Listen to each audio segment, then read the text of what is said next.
এবার আসো আমরা নাম্বার 3 এর দুইটা ম্যাথ সলিউশন দেখব। এই দুইটা ভালোভাবে বুঝাই দিব, বাকি দুটো তোমরা নিজেরাই করতে পারবা ইনশাআল্লাহ। ওকে, তো এখানে যে দুইটা ম্যাথ দেখতে পাচ্তেছো ফিল ইন দ্য ব্ল্যাঙ্ক টাইপের, হ্যাঁ। তো এই ম্যাথগুলো অনেক সময় এমসিকিউ তে আসে, আবার কখনো কখনো শর্ট কোশ্চেনেও আসে। আমরা দুইভাবেই সলভ করব। এমসিকিউ এর জন্য আমরা মুখে মুখে সলভ করব, আর শর্ট কোশ্চেনের জন্য আমরা রিটেন সলভ করব, কোনো সমস্যা নেই, রিটেন স্টাইলে সলভ করব। প্রথমে দেখো এইখানে এমসিকিউ এর জন্য আমরা দুইভাবে সলভ করতে পারি। একটা হচ্ছে ডিভিশন প্রসেস, এটা হচ্ছে মাল্টিপ্লিকেশন প্রসেস। দেখো কেন আমাদের দুইটা প্রসেস এখানে আসলো। আমাদের দেখো এখানে কি বলা আছে, fill in the gaps of following equivalent ratios. অর্থাৎ এখানে যে দুটো রেশিও দেওয়া আছে, এই একটা রেশিও, এই একটা রেশিও, এই দুটো কিন্তু ইকুইভ্যালেন্ট রেশিও, ঠিক আছে। তো আমরা যখন ফার্স্ট লেকচারে যখন পড়ছি যে what is equivalent ratio, equivalent ratio হচ্ছে যে ভ্যালু কি থাকবে, আনচেঞ্জ থাকবে, এবং অ্যান্টিসিডেন্ট এবং কনসিকুয়েন্টকে মাল্টিপ্লাই অথবা ডিভাইড করে এদেরকে ফাইন্ড আউট করা যাবে, ঠিক আছে। বুঝতে পারছো বিষয়টা? অর্থাৎ অ্যান্টিসিডেন্ট এবং কনসিকুয়েন্টকে মাল্টিপ্লাই অথবা ডিভাইড করে, হ্যাঁ, অ্যানাদার যে ইকুইভ্যালেন্ট রেশিও তুমি সেটা পেয়ে যাবা। দেখো সেটা কি রকম, আমি তোমাদেরকে যদি বলি যে 2:3 একটা রেশিও, এটা ইকুইভ্যালেন্ট রেশিও তুমি কিভাবে বের করবা? সেম নাম্বার দ্বারা অ্যান্টিসিডেন্ট এবং কনসিকুয়েন্টকে মাল্টিপ্লাই করো। তো তুমি 2 দ্বারা মাল্টিপ্লাই করলে পাবা 4, এটাকে 2 দ্বারা মাল্টিপ্লাই করলে পাবা 6। ওকে, আবার দেখো তাহলে এটা এই রেশিওর ইকুইভ্যালেন্ট রেশিও হচ্ছে এটা। এভাবে তুমি অনেকগুলো মাল্টিপ্লাই করে অনেক ইকুইভ্যালেন্ট রেশিও তুমি লিখতে পারবা। আবার দেখো 4:6, হ্যাঁ, তোমাকে বললাম যে তুমি এটার ইকুইভ্যালেন্ট রেশিও ফাইন্ড আউট করো। তুমি চাইলে এই যেটাকে মাল্টিপ্লাই করতে পারো, তো 3 দ্বারা মাল্টিপ্লাই করলা, কত আসবে? 12। এটাকে 3 দ্বারা মাল্টিপ্লাই করো, 18। ওকে, আবার তুমি চাইলে কি করতে পারো, এটাকে ডিভাইড করেও, সেম নাম্বার দ্বারা ডিভাইড করেও, উইথাউট জিরো দ্বারা মাল্টিপ্লিকেশন ডিভিশন কোনটাই করা যাবে না, হ্যাঁ। সেম নাম্বার দ্বারা ডিভাইড করে তুমি কি করতে পারো, ইকুইভ্যালেন্ট রেশিও বের করতে পারো। 4কে 2 দ্বারা ডিভাইড করো, 2 আসবে। 6কে 2 দ্বারা ডিভাইড করো, কত আসবে? 3 আসবে। এটাও কিন্তু আমাদের কি ইকুইভ্যালেন্ট রেশিও। 4:6 এর ইকুইভ্যালেন্ট রেশিও এটাও, আবার এটাও। তাহলে আমরা মাল্টিপ্লাই করেও ইকুইভ্যালেন্ট রেশিও ফাইন্ড আউট করতে পারি, অথবা ডিভাইড করেও আমরা কি করতে পারি, বের করতে পারি। তো যেটা তোমাদের ভালো লাগে আর কি, তুমি সেটা দিয়ে বের করবে। এখন আসো, এই যে এখানে আমাদের যে দুইটা ইকুইভ্যালেন্ট রেশিও দেওয়া আছে, দিয়ে একটার মধ্যে গ্যাপ দেওয়া আছে, তুমি প্রথমে কোন মেথডটা ব্যবহার করবা, মাল্টিপ্লিকেশন নাকি ডিভিশন, আগে সিলেক্ট করো। মনে করো আমরা মাল্টিপ্লিকেশন কি করলাম, সিলেক্ট করলাম। তো সেক্ষেত্রে এমসিকিউ স্টাইলের কথা বলতেছি, আমরা মুখে মুখে আনসারটা এখানে বসে দেবো, মানে বসাই বের করে ফেলবো। দেখো এখানে 2 আছে, তাহলে এই রেশিওর অ্যান্টিসিডেন্ট কত আছে? 2, এন্ড কনসিকুয়েন্ট কত আছে? 3। বাট এই রেশিওর অ্যান্টিসিডেন্টটা দেওয়া আছে কিন্তু কনসিকুয়েন্টটা দেওয়া নেই, কোনো সমস্যা নেই। দেখো এই যে আমাদের অ্যান্টিসিডেন্ট আছে, এটাকে তুমি এখন মাল্টিপ্লাই করা শুরু করে দাও। 1 দ্বারা মাল্টিপ্লাই করলে 2, 2 দ্বারা মাল্টিপ্লাই করলে 4, তারপর হচ্ছে 3 দ্বারা মাল্টিপ্লাই করলে 6, 4 দ্বারা মাল্টিপ্লাই করলে কত আসে? 8। দেখছো, তার মানে এই অ্যান্টিসিডেন্টটাকে 4 দ্বারা মাল্টিপ্লাই করে এখানে মানে ইকুইভ্যালেন্ট রেশিওর অ্যান্টিসিডেন্টটা তৈরি করা হয়েছে, তাই না? তাহলে তুমি এটাকে যদি 4 দ্বারা মাল্টিপ্লাই করো, তাহলে এটাকে কত দ্বারা মাল্টিপ্লাই করতে হবে? 4 দ্বারা মাল্টিপ্লাই করতে হবে।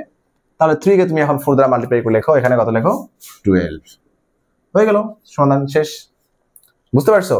তাহলে এটা গেল হচ্ছে কি মাল্টিপ্লিকেশন প্রসেস, তাই না? এটা হচ্ছে মাল্টিপ্লিকেশন প্রসেস। এবার আসো, আমি তোমাদেরকে এখন ডিভিশন প্রসেস দেখাবো। ডিভিশন প্রসেস দেখো, ডিভিশন প্রসেসের ক্ষেত্রে দেখো আমাদের এই রেশিওর অ্যান্টিসিডেন্ট 2 আর এই রেশিওর অ্যান্টিসিডেন্ট কত? 8, ঠিক আছে। এখন তুমি এই 2 দ্বারা এই 8 কে ডিভাইড করো। এর আগে আমরা কি করছি, 2 এর মাল্টিপল বের করে দেখছি যে কত দ্বারা মাল্টিপ্লাই করলে 8 আসে। এবার তুমি 2 দ্বারা 8 কে ডিভাইড করো, কত আসে? 4। কত আসে? 4। এই যে 4টা পেলাম, এই 4 দ্বারা এটাকে মাল্টিপ্লাই করো, তাহলে কত আসবে? 12। ঠিক আছে, অর্থাৎ দুইটা ইকুইভ্যালেন্ট রেশিওর যদি অ্যান্টিসিডেন্ট কমপ্লিট থাকে, তাহলে ছোট অ্যান্টিসিডেন্ট দ্বারা বড় অ্যান্টিসিডেন্টকে ডিভাইড করবা। ডিভাইড করে যে নাম্বারটা পাবা, ওই নাম্বারটা দ্বারা কনসিকুয়েন্টকে মাল্টিপ্লাই করলে অ্যানাদার কনসিকুয়েন্ট তুমি পেয়ে যাবা। কথা কি বুঝতে পারছো ক্লিয়ারলি? আচ্ছা, দুইটাই যে কোনো একটা হবে তোমরা করতে পারো। ওকে, এটা গেল হচ্ছে আমাদের এমসিকিউ স্টাইল। কি স্টাইল? MCQ style. এখন আসো এমসিকিউ স্টাইলে আমরা এটাকে সলভ করে ফেলি। দেখো আমাদের এখানে অ্যান্টিসিডেন্ট কমপ্লিট, অর্থাৎ দুইটা ইকুইভ্যালেন্ট রেশিওর অ্যান্টিসিডেন্ট কমপ্লিট করা আছে। এখানে 7, এখানে আছে কত? 42। তুমি কোন প্রসেস ইউজ করবা? মাল্টিপ্লিকেশন। ওকে, তাহলে 7 কে তুমি মাল্টিপ্লাই করা শুরু করে দাও। 7 2 = 14, 7 3 = 21, 7 4 দ্বারা হচ্ছে 28, তাহলে 5 দ্বারা হচ্ছে 35, 6 দ্বারা হচ্ছে কত? 42।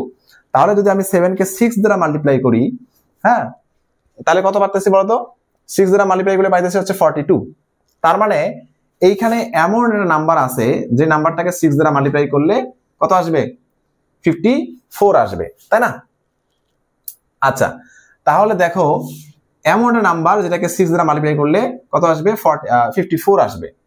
তাহলে দেখো আমি যদি সেই নাম্বারটা বের করতে চাই তাহলে কি করবো বলতো? আচ্ছা, আমরা এখানে কি করলাম 7 কে মাল্টিপ্লাই করলাম 42 কত দ্বারা 6 পেলাম, ঠিক আছে? তাহলে এই যে 6টা যে পেলাম এই 6 দ্বারা এই 54 কে ডিভাইড করো, ঠিক আছে? তাহলে 54 কে যদি আমি ডিভাইড করি 6 দ্বারা, হ্যাঁ, তাহলে কত আসে 9। কত আসে 9। এই যে এখানে হবে কত 9। বুঝতে পারছো বিষয়টা? ক্লিয়ার? ওকে, তাহলে আমরা কিভাবে বের করলাম? আমরা 7 কে অথবা 7 দ্বারা তুমি এই যে 42 কে ডিভাইড করো, ডিভিশন প্রসেস ইউজ করো, তাহলে খুব সহজ হয়ে যাবে। 7 দ্বারা 40 ডিভাইড করলে কত আসবে 6। হ্যাঁ, ওই 6 দ্বারা তুমি এখন এই যে 54 কে ডিভাইড করো, তাহলে কত আসবে 9। তাহলে আমাদের এখানে কত হবে 9। ওকে, আচ্ছা, এবার আসো আমরা দেখব এটা রিটেন প্রসেস বা শর্ট কোশ্চেনে যদি আসে, হ্যাঁ, তাহলে আমরা সেটা কিভাবে সলভ করব। তো তোমরা চাইলে এই যে শর্ট কোশ্চেনের ক্ষেত্রে এই যে বক্স মানে রিটেন প্রসেসের ক্ষেত্রে এই বক্সটাকে তোমরা বক্স হিসাবেই রেখে দিতে পারো, অথবা তুমি ধরতে পারো যে let the number will be in the box is x, এক্সও লিখতে পারো। আমি এটাকে বক্স আকারে লিখবো, এটাকে এক্স আকারে সলভ করে দুটো দেখাবো, তোমাদের যেটা ভালো লাগে তোমরা সেটা সলভ করবা, ঠিক আছে? যেটা অনুসরণ করবা, কোনো সমস্যা নেই। তা আমরা দেখো এটাকে সামনে আগাই। তো আমরা জানি যে 2:3 মানে হচ্ছে 2 ডিভাইডেড বাই 3। আমি এটাকে ফ্র্যাকশন বাদে লিখলাম 2 ডিভাইড বাই 3। ওকে, 2:3 মানে হচ্ছে 2 ডিভাইড বাই 3, অর্থাৎ এটা নিউমিনেটর, এটা ডিনোমিনেটর, এটা অ্যান্টিসিডেন্ট, এটা কনসিকুয়েন্ট। অ্যান্টিসিডেন্ট হয়ে গেল নিউমিনেটর, কনসিকুয়েন্ট হয়ে গেল ডিনোমিনেটর। এবার আসো এখানে 8 লিখলাম, আর এই যে বক্স আমি বক্স হিসাবেই রেখে দিলাম। ওকে, তারপর এটাকে তোমরা ইকুয়েশনের মতো এখন সলভ করে ফেলো, ইকুয়েশনের মতো সলভ করো, অথবা ক্রস মাল্টিপ্লিকেশন, অথবা কি মাল্টিপ্লিকেশন, ক্রস মাল্টিপ্লিকেশন। এখানে ক্রস মাল্টিপ্লিকেশন ইউজ করলেও হবে, অথবা ইকুয়েশনের মতো তোমার যেটাই ভালো লাগে। কথায় আমরা ইকুয়েশনের মধ্যেই ক্রস মাল্টিপ্লিকেশনটা ব্যবহার করে থাকি। তাহলে ক্রস মাল্টিপ্লিকেশনের সময় এই যে 2 মাল্টিপ্লাই হবে হচ্ছে বক্স দ্বারা, তাহলে 2 ইন্টু বক্স, এটাকে বলা হয় ক্রস মাল্টিপ্লিকেশন। আর 3 ইন্টু কি হবে 3 ইন্টু 8। এবার আসো আমরা বক্সের ভ্যালুটা বের করবো, তাই না? তাহলে বক্সের ভ্যালুটা যদি বের করি তাহলে 2টা কিন্তু এই বক্সের সঙ্গে কি অবস্থায় আছে মাল্টিপ্লিকেশন, তাহলে এই সাইডে আসলে কি হয়ে যাবে ডিভিশন হয়ে যাবে। তাহলে 3 ইন্টু 8 এখানে আগে থেকে মাল্টিপ্লিকেশন অবস্থায় ছিল, এই যে 2 এসে ডিভাইড হয়ে গেল। এবার আসো এই 2 দ্বারা 8 থেকে কাটো, কত আসে 4, তাহলে 3 4 দ্বারা হচ্ছে কত 12। সো এই যে বক্সের মধ্যে কত আসে বলতো 12, তাহলে এখানে কত হবে 12। এটা হচ্ছে আমাদের বক্স আকারে আমরা সলভ করে নিয়ে আসলাম। তাহলে এই যে এই জায়গায় যে কাজটা করলাম এটা হচ্ছে ক্রস মাল্টিপ্লিকেশন, ঠিক আছে? কি মাল্টিপ্লিকেশন? Cross multiplication. এইবার আসো এটা দেখো আমি যদি এক্স আকারে সলভ করি লেট, তাহলে তোমাকে ধরে নিতে হবে লেট দ্য নাম্বার,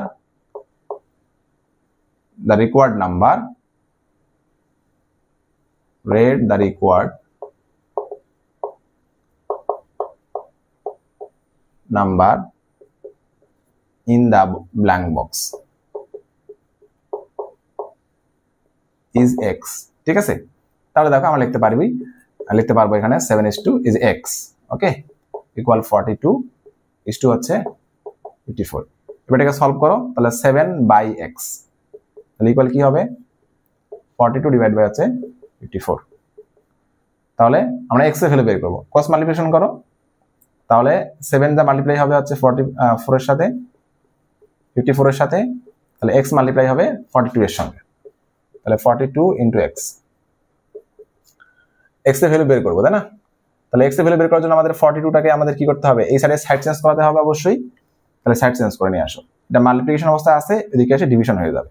তাহলে 7 ইনটু 54 ডিভাইড বাই হচ্ছে 42 ইকুয়াল হচ্ছে x। ওকে, এবার এই 7 দ্বারা এটাকে কাটো, কত আসে 6, 6 দ্বারা এটাকে কাটো 9, তাহলে আমাদের আসতেছে x ইকুয়াল 9। তাহলে আমাদের এখানে নাম্বার কত হবে 9। দেখো তুমি x দিয়ে সলভ করতে পারো অথবা ব্ল্যাঙ্ক বক্স আকারেও সলভ করতে পারো, যেটা ভালো লাগে তুমি সেটা করবে, কোনো সমস্যা নেই।